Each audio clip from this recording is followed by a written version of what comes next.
I was working at a respected insurance company, proud of my role in managing risk for our clients. My job mattered because I helped protect people and businesses from unforeseen losses. I had earned my reputation through hard work and dedication, but that all changed during a performance review that I will never forget. Sitting in the room, I felt confident about my presentation, knowing I had flagged a serious risk tied to a client project worth $1,200,000. But when I finished speaking, the chief executive officer's daughter, who was also my direct superior, looked at me like I was invisible. She leaned back in her chair, smirked, and said, "You should be grateful you even have a job."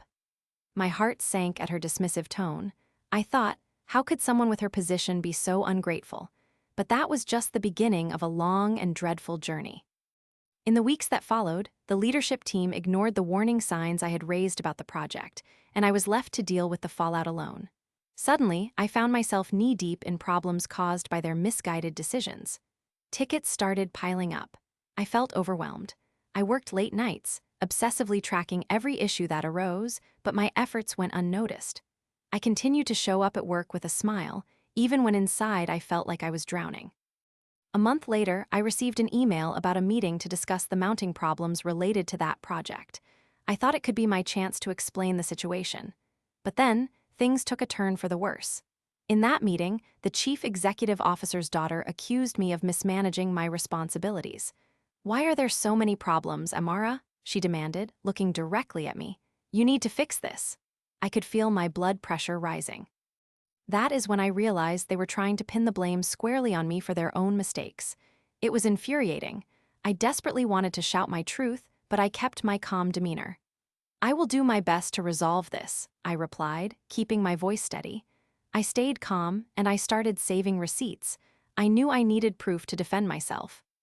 For the next few months, I meticulously gathered documentation, emails, and even recordings of conversations where I had spoken about the risks involved. I spent hours on this, and it felt like digging a tunnel in the dark, with no end in sight. I worked for weeks, even when it felt like no one believed in me. My efforts became a lifeline, but just when I thought things couldn't get worse, they did. I was summoned to another meeting where my work performance was publicly challenged. The chief executive officer's daughter said with a sneer, "Amara, you are not delivering, your focus lacks clarity." I was beyond frustrated, but I just smiled and calmly said, "I disagree." I felt like I was walking a tightrope. My colleagues whispered behind my back, and I could sense the doubt. I kept thinking, what if I really was the problem? That is when I hit my lowest point.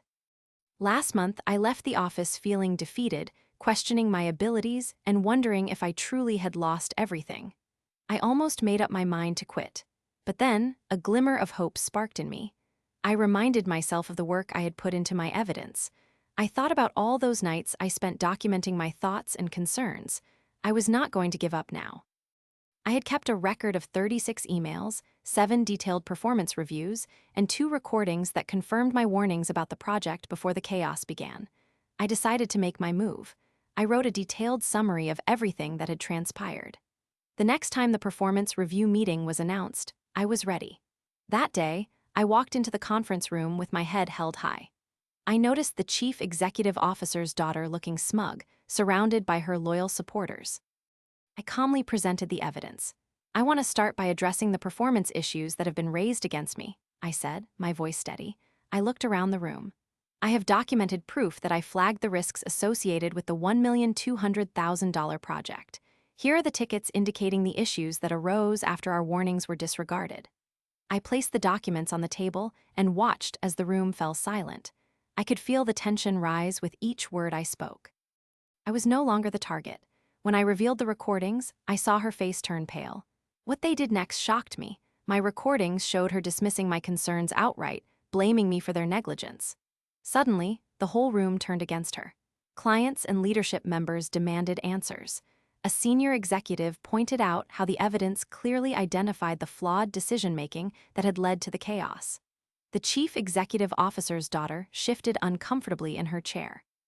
"Well, she stammered, but her words were drowned out by the mounting pressure of accountability. "You are saying you had no responsibility in these issues?" another leader asked. I stayed calm, smiled, and replied, "That is precisely what I hope to clarify today."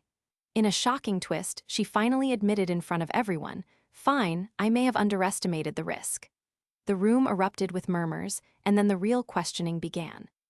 I could see her smirk fade completely, while I felt a wave of relief wash over me. I realized this was the public reversal I had been waiting for. This was my moment of validation. After the meeting, the chief executive officer's daughter faced consequences for her actions. An investigation was launched, and soon I learned she was reassigned, stripped of her management role.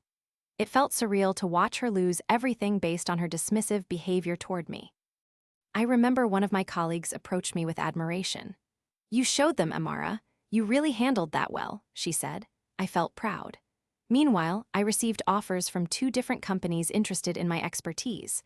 I realized my hard work paid off, and the proof I collected saved my career while holding others accountable.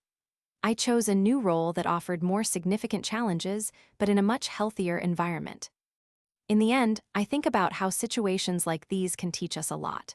Sometimes, people underestimate your value, but never forget your worth. Every challenge can be a stepping stone if you handle it with grace. Life is about getting back up after being knocked down and carrying the lessons with you. Your hard work will always shine through, no matter the darkness around you.